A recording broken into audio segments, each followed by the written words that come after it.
મિત્રો આપણે 2 વર્ષ પહેલા એક વિડીયો અપલોડ કર્યો હતો પાકિસ્તાનમાંથી જે 10 જણા બંદૂક સાથે અને ઊંટ લઈને આવેલા જે લોધરાણીથી અત્રાદિશીમમાં એ અમારે સસરાલ પક્ષથી થાય રાજા રાયમલ એ અમારે સસરા પક્ષથી મને સાસરા થાય છે એમને મને એક રસપ્રદ વાત કરી કે માણસ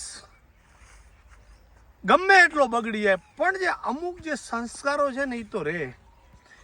એને એમ વાત કરી કે જ્યારે હાંઢોના ગોવાળોને અમે અમારી ભાષામાં કે ઊંઠ ને ચારનાર ઓઠાડી કહી કે એમને છેલ્લે એમ થયું કે ભાઈ આ લોકોને બાંધી નાખ્યા. એમને ઊંટ લઈ જવી હતી પાકિસ્તાનો એટલે હાથ કે કાપી અને એના જે ચાંદીના કડલા છે એ લઈ ત્યારે 10 જણામાંથી 2 થી 3 જણા એવા હતા કે ભાઈ એ ધંધો આપણાથી ન થાય.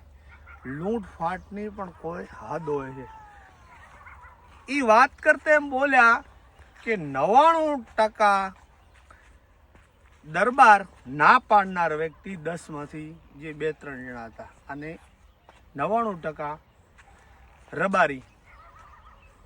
એટલે આખી તમને થોડીક વિસ્તારથી વાત કરી દઉં કે એ લોકો આજથી લગભગ 60-65 વર્ષ પહેલા ત્યાંથી પાકિસ્તાનમાંથી અહીંયા સમાચાર આપેલા કે ભાઈ દરબારોની જે ભેંસો છે ને એ રણ બાજુ ચરવા જાય છે. લગભગ 500-700 રાતે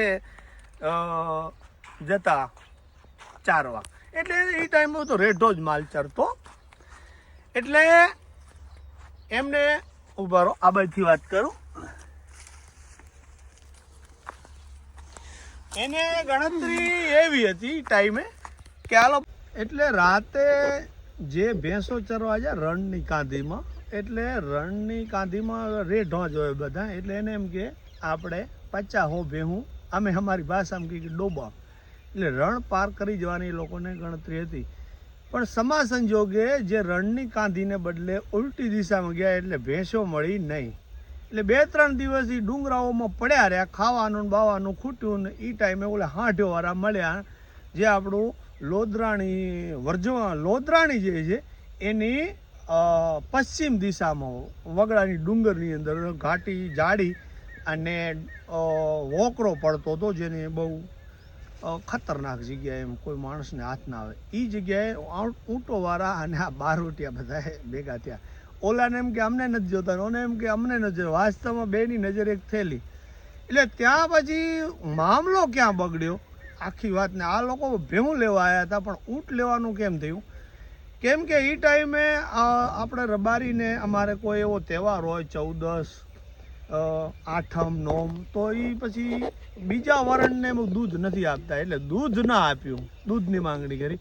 પછી પાણીની માંગણી કરી કે પાણી છે તો કે ભાઈ પાણી નથી. તો આજુબાજુ ક્યાંય છે તો કે ના આજુબાજુ ક્યાંય નથી. સમા સંજોગે એક ઊંટ જે કાદવમાં ખીચડમાં લપટરાઈને બાજુમાંથી આવી અને ત્યાંથી લોકોને જે બારોટિયા કે લૂંટારા કહી એને એમ થયું કે ચાલો આ લોકો આપણી સાથે દગાબાજી કરી રહ્યા છે. બરાબર. એમાંથી સમા સંજોગે ઊંટ વઢ્યા બારોટિયાના અને રબારીના ઊંટોવાળા. એમાં એક જણો મુકાવા ગયો અને એમાં એક જણો ડરી ગયો અને ભાગી ગયો. અને ત્યાંથી શંકા એને લાગી કે ભાઈ હવે કદાચ મામલો બગડી શકે. કદાચ મિલિટરીને ખબર પડે બાજુમાં છે લગભગ બહુ નહોતું થતું 4-6 કિલોમીટરના અંતરે થતું થાણું આપણું મિલિટરીનું કે કદાચ વાત બગડી શકે. એટલે એને કહ્યું કે હવે જે કાંઈ કરવું છે તાત્કાલિક આપણે નિર્ણય લઈ લઈએ. એટલે પછી એક બાજુ 4 જણા ગયા. જે મને રાજા રાયમલ જે અત્યારે લગભગ 65-70 વર્ષની ઉંમર છે એમની, એ કે હું ત્યારે મારી ઉંમર 15 વર્ષની હતી. એટલે કે બાજુમાં જઈને જલ્દી આયોજન ગોઠવી નાખ્યું કે ભાઈ આપણે બીજું બધું પડતું મૂકીએ પણ આ હાંઢ્યો લઈ લઈએ, અમે ધક્કો પડે નહીં. એટલે જલ્દી આ લોકોને બોલાવી અલગ કે તમને થોડું વાત સમજાવો અહીંયા આવો એમ કરીને બાંધી નાખ્યા. પણ જે રાજા રાયમલ કે બધાને નનકો હું હતો એટલે મને થોડો પોચો બાંધ્યો. એટલે ઊંટિયો લઈને રણમાં થયા રવાના. હવે મેઇન મુદ્દા ઉપર આવું. જ્યારે બાંધતા હતા ને ત્યારે એને એક જણે કીધું કે ભાઈ આના હાથ કાપીને આપણે કડલા ચાંદીના લઈ લઈએ. પણ એમાંથી એક બે જણા એવા હતા કે ભાઈ એ કામ આપણાથી ખરેખર ન થાય. કોઈ વસ્તુની લૂંટફાટની પણ હદ હોય. મિત્રો, અમુક માણસોનું જે પોતાના બાપ દાદાના સંસ્કાર પડે ખોટું કામ કરે, પણ અમુક હદે તો એમનું પણ હૃદય અચકી જાય કે સારું આ કામ ન થાય એમ. એટલે પછી હજી તમને એન્ડમાં રસપ્રદ વાત કરું.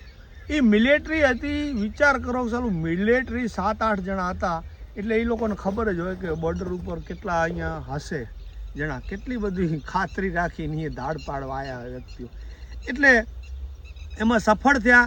ગામમાં પાછું ગામ પાછળ પડવાની પૂરો પ્રયાસ કરે, પણ ક્યાંય ગામને એવો માઇન્ડસેટ થઈ ગયું કે આ હવે ઊંટો લેવા આવ્યા છે કે ગામ ભાંગવા આવ્યા છે. એટલે ગામમાં જે મેન કંઈ બડુકા માણસો હતા એ પણ ના આવી શક્યા.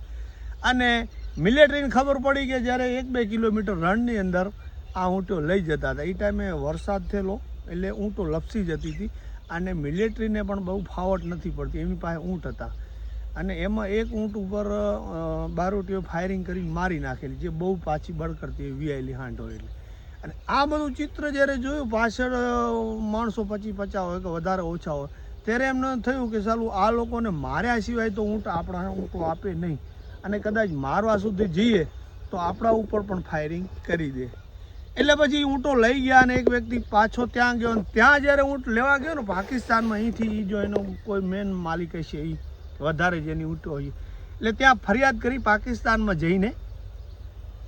તો એમને એવું જણાવ્યું જે લઈ જનાર લૂંટનાર વ્યક્તિઓ કે ભાઈ અમે વેચાતી લઈ આવ્યા છીએ પૈસા દઈને, 80 હાંડો અમે લઈ આવ્યા કે મફતમાં આ લોકો કોઈ હાલે નહીં, જૂઠા છે. એટલે પછી જો કદાચ એને સાબિત કરવું હોય તો હવે પાકિસ્તાનમાં પોલીસ સ્ટેશનમાં ત્યાંના હગાવાલાને ધક્કો થાય ને એ કાંઈ એને મેનેજ થયું નહીં. એટલે પછી એમ કહે છે કે છેવટે શું થયું કે જ્યાં હગાવાલા રહેતા હતા આજુબાજુ, એ રણની આજુબાજુ હાંઢો જ્યારે ચરતી ને ત્યારે પાછી તગડી મૂકતા, કેમ કે બે બાજુ હગાવાલા હતા. એટલે 80 જેવી હાંઢો લઈ ગયેલા, પણ એમ કહે છે 30-40 હાંઢો ત્યાંથી પાછી પણ આવી ગયેલી. અને બીજી વસ્તુ અહીંયા વિયાયેલી હાંઢો હતી. વિયાયેલી હાંઢો હતી એટલે બહુ બળ કરતી હતી. અને અહીંયા એને જે ત્રાસ પડ્યો અને એ સમય જતો રહ્યો. 40 જેવી ત્યાં પાકિસ્તાનમાં રહી ગઈ, 40 જેવી પાછી આવી ગઈ. અને જેમ જેમ સમય ગયો પછી પૂછે ને કે ઓલા લૂંટવાવાળા અને એ બધા ક્યાં ગયા, શું થયું પાકિસ્તાનમાં, કેમ કે અહીંયા હગાવાલા રહેતા હતા અમારા કચ્છ વાગડના રબારી આપણા અમારા. એટલે ત્યાં પછી ખબર પડી કે સાલી અમે લૂંટ તો ઘણી બધી કરી, પણ આ એવી જગ્યાએ ગલત જગ્યાએ અમારો હાથ પડી ગયો કે ત્યારથી પછી જે કંઈ 10-15 જણાની ટોળકી હતી એ કાયમી માટે વિખાઈ ગઈ.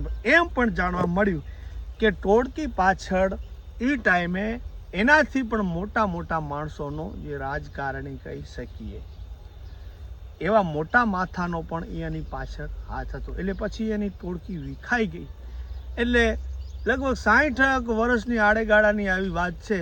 તો માણસો બે બાજુના ભૂમિયા હતા, લૂંટ કરવામાં ઘણી બધી ફાવટ પડતી ને આવા બધા ઘણા બધા કારણ હતા. હવે એ વ્યક્તિ તમે બહુ નીચે જશો ને તો જે રાજા, મેં હમણાં નામ લીધું, રાજા રાયમલ, ગામ રતનપર, મારે સસરા થાય દૂરનો સંબંધમાં, એ હજી જીવતા છે મિત્રો. એ કે મારી નજરની સામે હાથમાં બંદૂકો, ઊંટ ને ખાખી કપડાં પહેરેલા. એ ઘડીક વાર કે અમે કન્ફ્યુઝ થઈ ગયા કે ખરેખર આ લોકો ક્યાંય મિલિટરીવાળા તો નથી ને. એટલે પણ જે એની હિંમત, રણની અંદરથી ચાલુ 30-40 કિલોમીટર મિલિટરી બેઠી હોય ને ધાડ પાડવી, આમાં એમની જાન જોખમમાં પણ જઈ શકે. એટલે આવે બધી અમારા બોર્ડરના ગામડાઓની કેટલી એવી કહાનીઓ છે. પણ મેં તમને આખી વાત કહેવાનો મારો અર્થ એટલો છે કે માણસ ભલે ગમે એટલો બગડી જાય, પણ એના જે અંતરના સંસ્કારો છે ને 100% તો નાશ એની માનવતા ન થાય.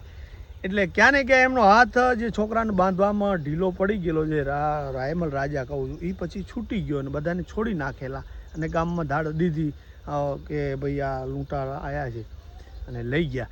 એટલે કદાચ કે અમે મરી પણ જાત. એટલે ક્યાં ને ક્યાં એવા પર્પઝથી બાંધ્યા હોય કે હાવ મરી ન જાય, નકા પછી ડબલ લાગુ પડશે ગુનો. એટલે આવી બધી અમારી કચ્છ કાઠિયાવાડની વાતો છે. હું અત્યારે ઊભો છું દિયોદર, આપણે રહીએ છીએ દિયોદરથી 1 કિલોમીટર આ વાડી છે. મને વાડીનું નામ શું બાપા કાકાનું? વાઘુ.